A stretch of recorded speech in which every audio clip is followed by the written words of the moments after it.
Welcome back. BRS నేత తలసాని శ్రీనివాస్ యాదవ్ మెడకు అవినీతి ఉచ్చు బిగుస్తోంది. ఈ నేపథ్యంలో ఆయనకు ఏసీబీ నోటీసులు జారీ చేసింది. బీఆర్ఎస్ సర్కార్ హయాంలో చేపట్టిన గొర్రెల పంపిణీ కార్యక్రమంలో అక్రమాలు జరిగినట్టు ఫిర్యాదులు అందాయి. దీనిపై గచ్చిబౌలి పోలీస్ స్టేషన్లో ఫిర్యాదు కూడా నమోదైంది. ఈ కేసు విచారణను అవినీతి నిరోధక శాఖకు అప్పగిస్తూ ప్రభుత్వం ఉత్తర్వులు జారీ చేసింది. అయితే రాష్ట్రంలో ప్రభుత్వం మారిన తర్వాత తలసాని ఓఎస్డీ కళ్యాణ్ కుమార్ మాసప్ ట్యాంక్లోని రాష్ట్ర పశుసంవర్ధక శాఖ కార్యాలయానికి వెళ్లి కీలక ఫైళ్లను చించేసి కాగితపు ముక్కలను బస్తాలో మూటగట్టుకుని తన కారులో వేసుకుని వెళ్లినట్లు ఆరోపణలు వచ్చాయి. 2.08 కోట్ల నిధులు బోగస్ ఖాతాల్లోకి దారి మళ్లాయని అనుమానాలు వ్యక్తమయ్యాయి. ఈ నేపథ్యంలో కేసుల విచారణ బాధ్యతను ప్రభుత్వం ఏసీబీకి అప్పగించింది.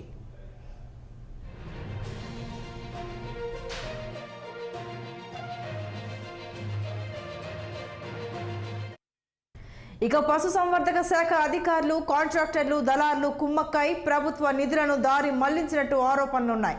రాష్ట్ర పశుసంవర్ధక శాఖలో అసిస్టెంట్ డైరెక్టర్లుగా పనిచేస్తున్న రవికుమార్, ఆదిత్య కేశవ్ సాయి, రంగారెడ్డి జిల్లాకు చెందిన మరో 2 అధికారులు, కాంట్రాక్టర్లు, దళార్లు కలిసి గతేడాది ఆగస్టు 13 నుంచి 23 మధ్యకాలంలో ఏపీలో పర్యటించారు.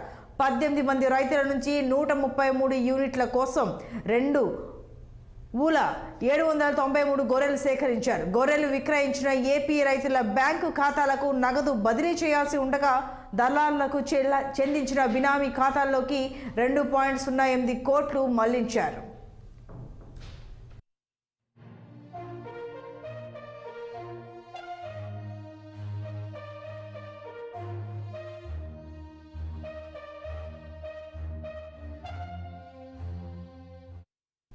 అటు డబ్బులు రాకపోవడంతో ఏపీ రైతులు కాంట్రాక్టర్ను నిలదీశారు. పశుసంవర్ధక శాఖ డైరెక్టరేట్లో ఆరా తీయగా డబ్బుల చెల్లింపు పూర్తయినట్లు అధికారులు ధృవీకరించారు. దీంతో కాంట్రాక్టర్ వెళ్లి గచ్చిబౌలి పోలీస్ స్టేషన్లో ఫిర్యాదు చేశారు. పశుసంవర్ధక శాఖ ఏడీలు రవికుమార్, ఆదిత్య కేశవ్ సాయితో పాటు 2 దళారులపై ఐపీసీ సెక్షన్లు 406, 409, 420 ప్రకారం గచ్చిబౌలి పోలీసులు కేసు నమోదు చేశారు.